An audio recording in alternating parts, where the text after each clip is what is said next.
भारत में क्या है, भारत में क्या है आयशी जी, अभी आपने पढ़ा, सबने पढ़ रखा है कि भारत में राम है, रहीम है, भारत में रहमान है, भारत में कृष्ण है, भारत में आर्यवर्त है, भारत में शून्य की खोज देने वाले हैं, भारत में एप्पल है, भारत में रोहिणी है, भारत में चंद्रशेखर आजाद हैं, भारत में मंगल पांडे हैं, भारत में विपिन चंद्र पाल हैं, भारत में लाला लाजपत राय हैं, भारत में सुभाष चंद्र बोस हैं, भारत में रानी अवंतीबाई हैं, भारत में रानी लक्ष्मीबाई हैं, भारत में लियाकत अली है, भारत में बहादुर शाह जफर हैं। भारत में क्या है? अगर जवाब सही दिया हो तो सारे शिक्षक बंधु बैठे उस बात पे समर्थन करिएगा। मैंने कहा, मुझसे कहा भारत में क्या है? मैंने कहा कि भारत में यह है जो कहीं नहीं कि जब रूस और यूक्रेन के युद्ध में यूक्रेन से केवल एक गाड़ी को जाने की अनुमति मिली, जिस गाड़ी पर मेरे भारत का तिरंगा लगा हुआ था। यह है भारत में। क्या है भारत में? तुम कौन हो? क्या है भारत में? एक पंजाब का नेता जब पाकिस्तान में अचानक जाकर इमरान खान को गले लगाता है, सर सारे पढ़े लिखे लोग बैठे हैं, आप ये सहन नहीं कर सकते हैं। अभी कहा गया कि लोग आते हैं पाकिस्तान पर पढ़ते हैं, नहीं सर, पाकिस्तान पे क्षण क्षण छिन छिन पल पल पढ़ना चाहिए, क्योंकि ये वही पाकिस्तान है जिसकी वजह से हमारे शहीदों की गर्दनें कट करके आई थी। इसको दर दर पे बेइज्जत करना चाहिए। तभी वो नेता जाता है और गले लगा लेता है। नहीं सर, क्या अच्छा लगता है उसे? क्या अच्छा लगता है कुमार मनोज जी को? क्या अच्छा लगता है लालगंज प्रतापगढ़ वालों को? इन ये पंक्तियां मेरी पहचान की है, आपने अनंत बार सुन रखी हैं, लेकिन उसी जोश के साथ सुनिएगा। 4 पंक्तियां पढ़ रहा हूं। क्या अच्छा लगता है कि बड़ी सी बिल्डिंगों में नफरती सामान लगता है। चौथी पंक्ति में इस माटी के लिए अपना हाथ खोलिएगा कि बड़ी सी बिल्डिंगों में नफरती सामान लगता है, मगर मिट्टी का अपना प्यार का मकान लगता है। ना अच्छा चीन अमेरिका ना पाकिस्तान लगता है, सभी देशों से सुंदर अपना हिंदुस्तान लगता है। सभी देशों से सुंदर अपना हिंदुस्तान लगता है। एक फिल्म की निर्देशक हैं, तमाम लोग बैठे हैं, उसने मुंबई से एक डायलॉग अखबार में लिख करके निकाल दिया कि जब सरहदों पर फौजी खड़े होते हैं तो उनकी बीवियां गुलछर्रे उड़ा रही होते। नहीं सर, ऐसा कैसे हो सकता है? आज वो फौजी खड़ा है तो ये कवि सम्मेलन माननीय यमुना प्रसाद जी करा पा रहे हैं। आज वो फौजी खड़ा है तो मेरी भाभियों की मांग में सिंदूर जिंदा होता है। आज वो फौजी खड़ा है तो मेरी बहनों के हाथों में हमारी कलाइयों के लिए राखियां होती हैं।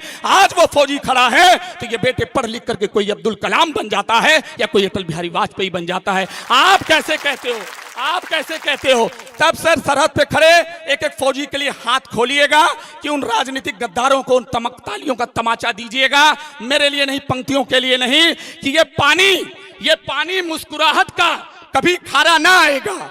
ये पानी मुस्कुराहट का कभी खारा ना आएगा। विजय पथ पर चलेंगे हम, कभी हारा ना जाएगा। ये नेता अपने बेटों को अगर सैनिक बना लेंगे तो सरहद पे कोई फौजी कभी मारा ना जाएगा।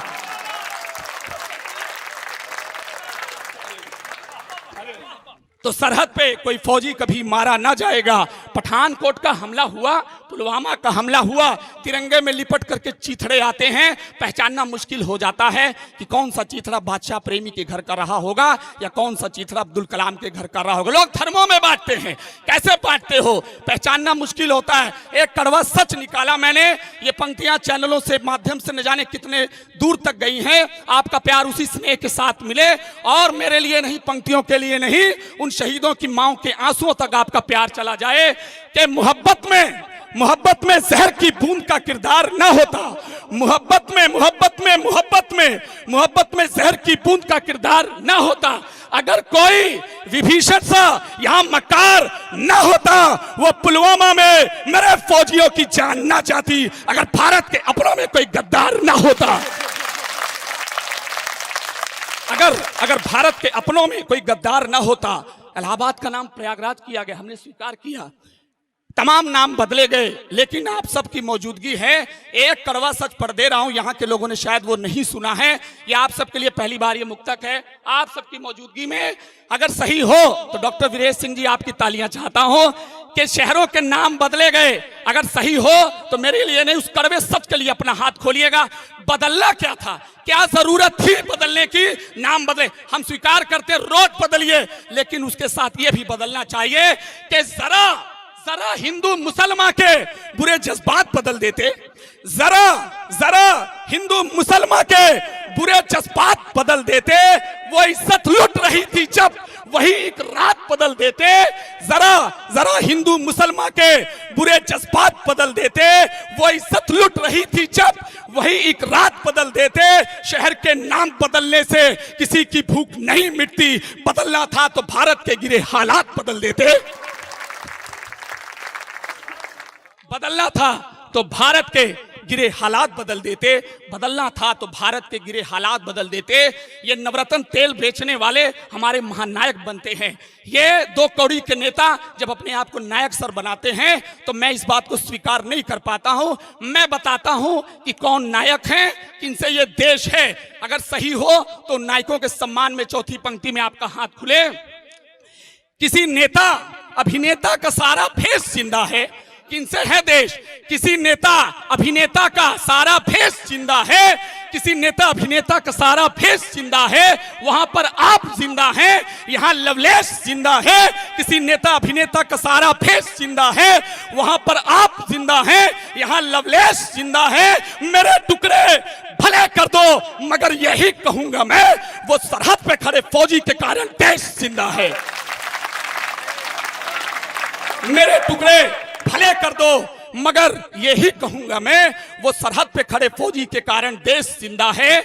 एक दृश्य है सर, मां बीमार पड़ी है, बुद्धिजीवी लोग बैठे हैं, मां बीमार पड़ी है लेकिन वो बेटा अपने ऐश में लगा है। आप याद कीजिए, मां भी चाहती है कि उसका बेटा उसके लिए श्रृंगार के साधन ले आए। सुनील भैया सुनिएगा, मां भी चाहती है कि उसका बेटा उसके लिए श्रृंगार के साधन ले आए, वो भी चाहती है उपहार ले आए, क्योंकि मां भी कभी बहू थी, मां भी कभी बेटी थी, मां भी कभी लड़की थी, मां भी कभी साइकिल पर चलाने वाली वो युवती थी जिसके तमाम शौक होते हैं।